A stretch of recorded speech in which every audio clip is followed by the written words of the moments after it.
Chapter 6, Side Imaging and Down Imaging. SI and DI use. The use of side imaging and down imaging can be very helpful to further confirm your interpretations of the sonar screen. Both SI and DI are both better at showing structure than the sonar 2D screen. All three screens may be viewed in a variety of setups in order for the angler to choose the format they like best. Neither DI or SI shows fish on the screen as well as the sonar does. On imaging screens, fish are frequently shown as very small dots, dashes, or lines. Individual fish may show as individual dots or dashes, or not at all based on their size, location, and speed in the water. In some cases, the shadows of the fish provide much more information than does the actual reflection of the fish on the screen. Depending on the screen size of your unit, your fish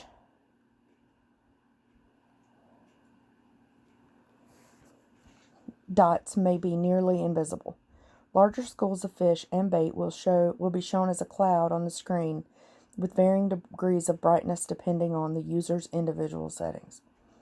When attempting to identify or confirm the presence of fish, moving the cursor either on the DI or SI view will allow the angler to use the plus button to zoom in on the screen and increase an area.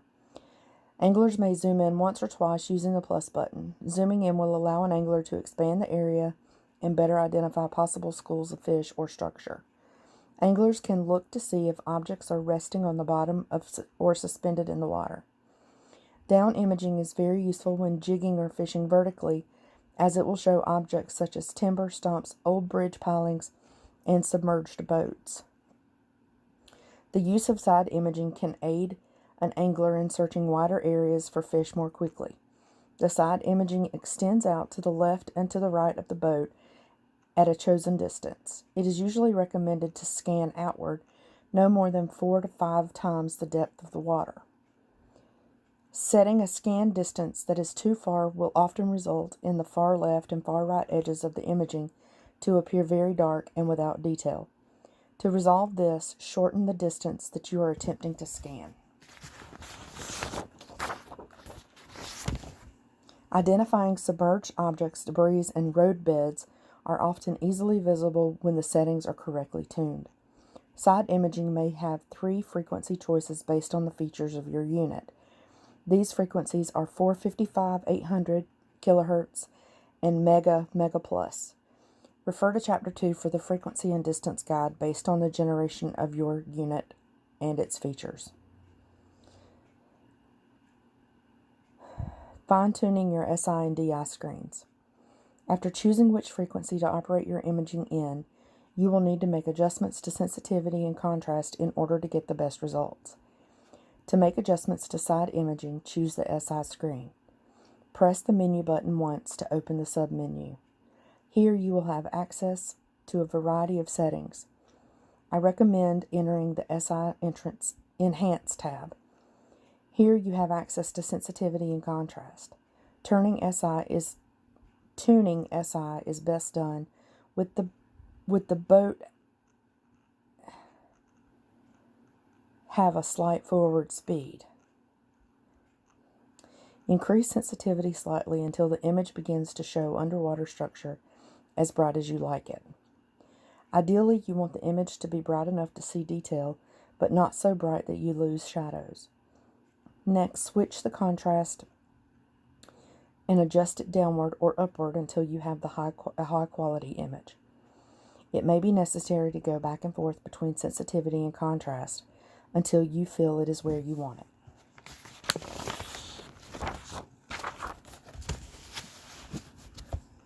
Many users prefer to leave the sharpness settings turned off for best results. After SI is set, the same can be done with DI. When it comes to DI, I often prefer to have it set to a higher sensitivity level. I am less concerned with the bottom and more concerned with objects showing up that are located from the surface to the bottom. I would suggest writing down your current settings prior to making changes. Once you get the settings that you feel provide the best imaging, make note of those settings. While the SI screen is flat, the details shown is meant to be read as 3D. Here we see an illustration of the side imaging screen showing the bottom at a depth of 37 feet, as indicated by the gray area on the left and right of the screen located between 30 minus and 40 minus foot depth lines. On the following page, we will see how the flat image should be interpreted in order to form a mental three-dimensional diagram of the area.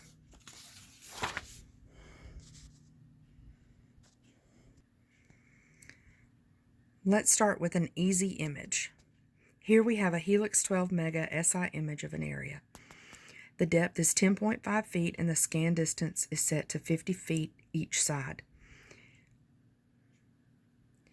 Near the center of the image, two black arrows point out parallel lines that run left to right of the center, indicating the boat placement. On this boat, the transducer is mounted on the transom dead center of the boat's tunnel hull. Therefore, there is a bit of echo created from the hull. I have marked a few bait schools with red circles to make them easy to locate. There are more bait schools visible as well. The most visible item is a tree-shaped shadow on the left of the screen. If you look closely, you will see the bright return directly under the left 25-foot distance line to the right of the tree shadow. This return is a tree laying nearly horizontal on the lake's bottom. Due to the contrast settings and color palette, the shadow is more noticeable than the actual tree. When using SI, it is important to evaluate both the object's return and the object's shadow. In some instances, the shadow will provide more information than the object's return. The angler can move the cursor to the desired location on the SI, and using the plus button can zoom in either 1 or 2 magnification levels. Here I have enlarged the area once. The tree's return and the shadow are now clearly visible. The shadow provides great detail as to the tree's branch structure, trunk, and root system. Using the zoom function is important to gaining the most information about an underwater find. Side imaging 2. In this Helix 12 Mega SI image, there are quite a few things showing up. The white line above this indicator is a small tree. From the bottom, it rises to a height of 14 feet below the surface. When comparing the tree's return and shadow, the tree is noticeably smaller than the previous one. Fish are also visible here amongst the limbs. The purple line above this indicator, we see two trees side by side. One is small and has a few branches, while the other is quite wide and appears to have many branches. The shadow comparison shows a clear difference between the two. Both trees are holding fish, and a large school is clearly visible as a large bright cloud just above the larger tree.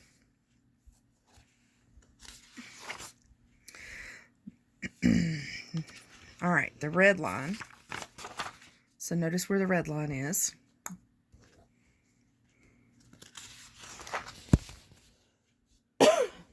Above this indicator is a tree that sticks up from the bottom to the height of 8 feet below the water's surface. The tree's return is brightly lit and clearly visible against the black of the water column. The tree's shadow is clearly visible against the brightly lit lake bottom. Directly above the tree, as well as amongst the tree's limbs, are schools of fish.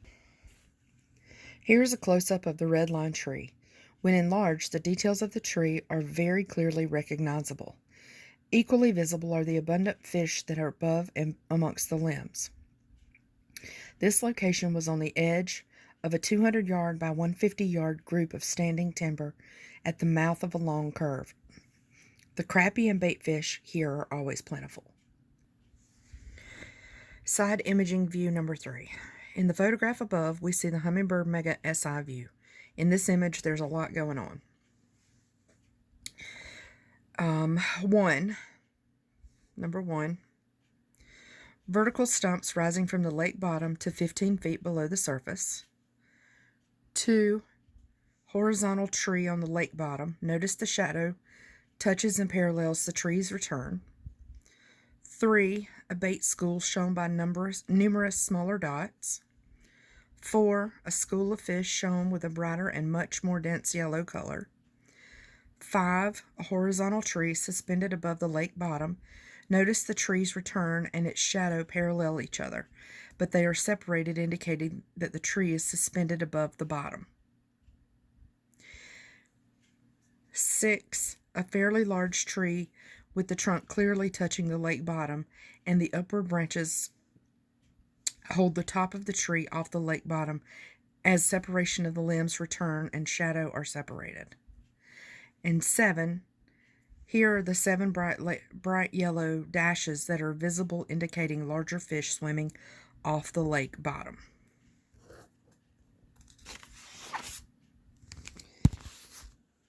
In addition to the numbered items mentioned, the screen is full of activity both left and right of the boat.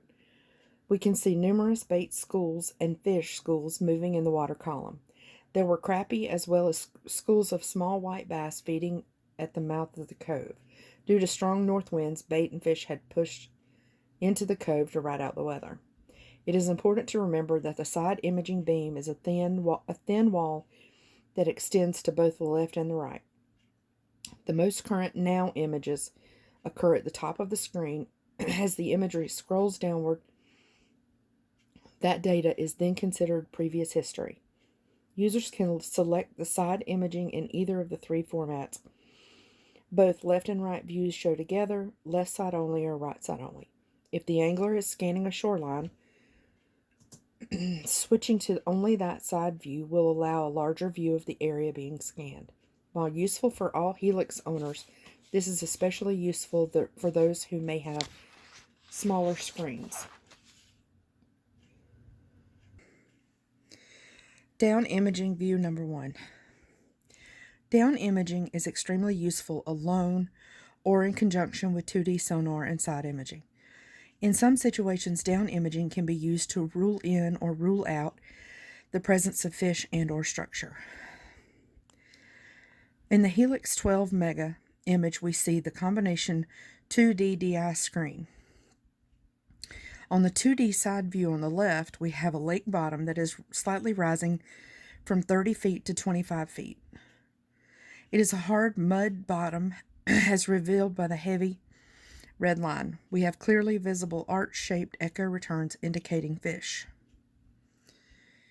The color palette indicates that at least some of the fish have good density as the arch exhibits in strong red core color. There appears to be numerous arches with some densely packed toward the bottom. On the down imaging view on the right side of the screen, we see the same bottom return indication from a rise from 30 to 25 feet, less visible than the 2D arches, but still recognizable are numerous dots, dashes, and marks indicating the presence of fish. There does not appear to be any structure visible in the down imaging view, so we can believe that all the color and arches in 2D are caused by fish. In this image, there was a large school of white bass feeding on shad and a few catfish, indicated by the elevated arches mixed in just above the white bass. Oh, look, it's catfish. Down imaging view 2. This screenshot is from a Helix 12 Mega unit. Here we have another 2D DI combination view.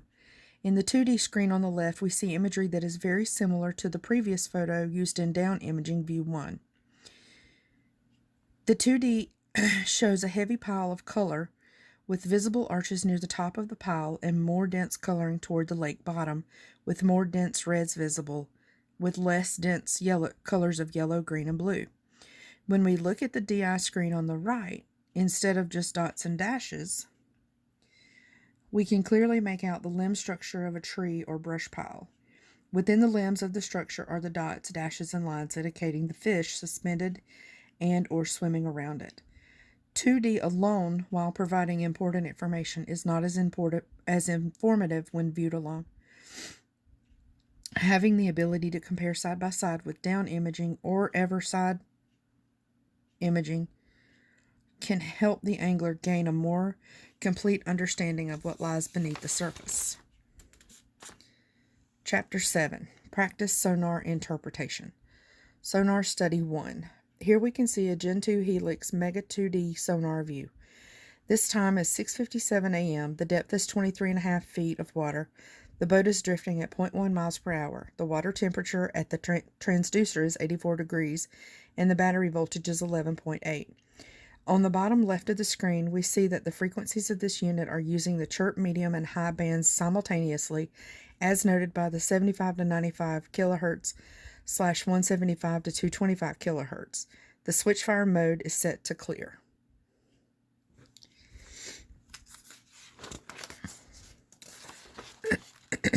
On the right side of the screen, we can see the color bar. I'm trying to hold this so I can read this next page. The lake bottom is hard return, showing a strong dark red. The lake bottom's contour is mostly flat. There are a large number of echo returns showing arches colored blue, green, yellow, and red. However, they are not viewed individually but as amount of color. On the right side of the screen, we can see the depth notations at 0, 7.5, 15, 22.5, and 30, and the bottom at 23.5 feet of water. This is a dense school of white bass illustrated on the screen by dense haystack of arches with minimal to no white space between. Here, an extremely large school of white bass are densely packed and feeding on a school of shad. Using these numbers, we can tell that the fish are approximately 14 feet of water and stop at the bottom, which shows to be 23.5 feet of water. Therefore, the column of fish appears to be at about 9 feet tall. While we can only guess at the density, we do have some indication. The screen shows several areas toward the bottom that are full of color with no white showing through. This leads us to believe that the fish may be closer there. And then higher in water column, we see more defined arches with white spaces showing between the arches, leading us to believe those fish are more spread out.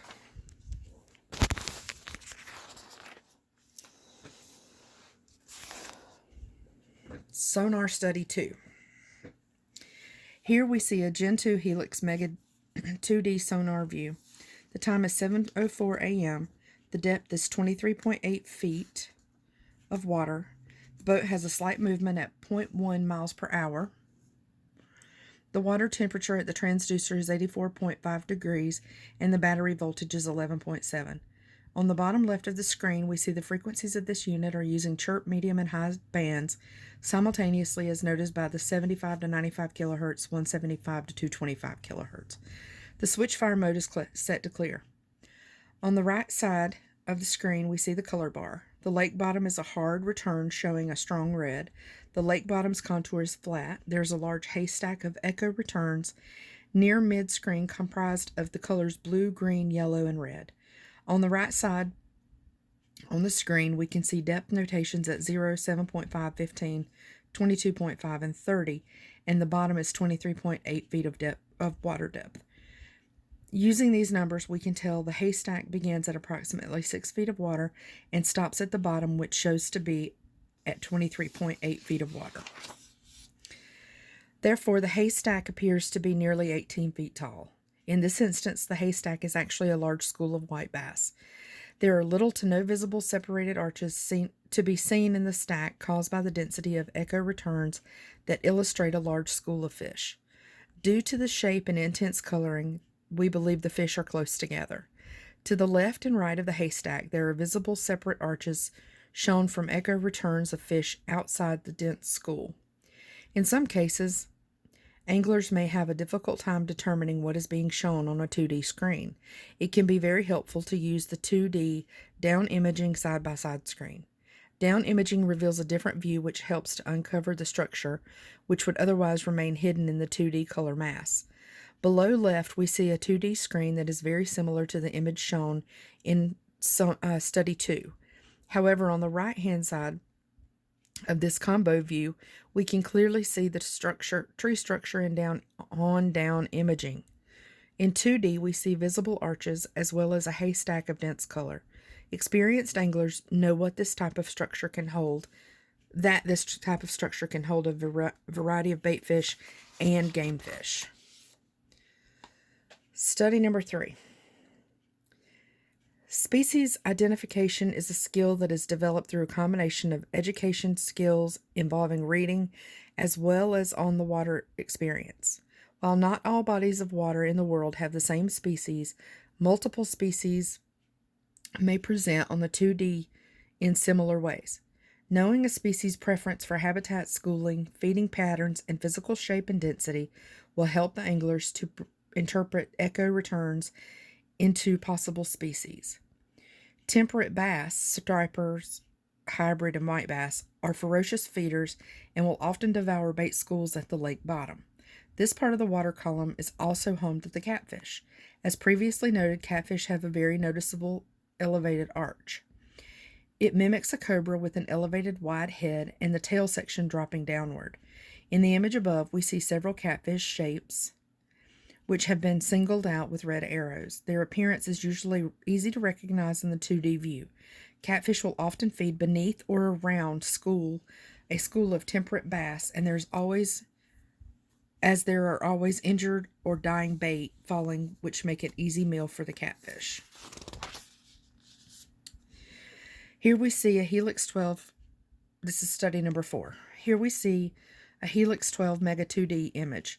It's 7:24 a.m., 24.5 feet of water, boat drifting at 0.1 miles per hour. The water temperature is 84.6 degrees and the battery voltage is 11.4. On the bottom left of the screen, we see the frequencies are set to chirp, medium, and high, and the switch fire mode is set to clear. On the right side of the screen, we see the color bar. The lake bottom is a hard return showing a strong red, and the contour is flat. There are a large number of echo returns showing multicolored arches. On the right side of the screen, we can see the depth notations of 0, 10, 20, and 30, and 40, and the bottom is 24.5 feet in depth. We can see arches at 12 feet, with the densest arches beginning near a depth of 18 feet. The arches are fairly long in length, and some have a strong red color mid-arch. These are hybrids feeding on a school of shad. On this particular lake, the thermocline has set up at about 28 feet, and the fish have been suspending at 22 to 28 feet. Visible in the middle of the screen are 3 arches with an elevated shape, red arrow. These 3 are catfish feeding among the bass, looking for an easy meal of injured fleeing shad. Sonar Study 5. Here we have a Helix 12 Mega SI screen picture. The time is 5:33 p.m., depth of 21.3 feet. Boat is at 2.8 miles per hour. Water temperature is at 89.4, and the battery voltage is 12.9. The frequency is the mega frequency, and the switch fire is set to clear. On both sides, we can see tires. Lots and lots of tires. When Richland Chambers Lake was being created, we don't really care why they have tires in there, but tires hold a variety of fish. The bottom is fairly flat and smooth, comprised of hard mud and clay. In this picture, we can see some fish in the water column, both left and right, shown as dots and dashes. In order to get a better idea of what's here, the angler could use the 2D DI combination screen. Above is the 2D DI screen taken in the same area as the previous side image picture. We can see our depth is slightly less than 20.7 feet and our time is 5:34. The 2D shows a large haystack of color to the left with a second smaller hump to the right. The left haystack appears to have a dense red core and a lighter blue bands. The smaller hump has a very dark red arch indicating a very hard return resting on the bottom. In the DI screen, we can see the circular tire shapes are very clear. What appears to be as a haystack in the 2D is in reality a school of crappie suspended over the tires. The circular hump is in fact a tire pressed into the lake bottom. In this instance, the angler, utilizing all the functions, could have used this information to develop a clear understanding of what lay beneath the surface and whether that held his target species that they hoped to find. This is an enlarged screenshot for self-study.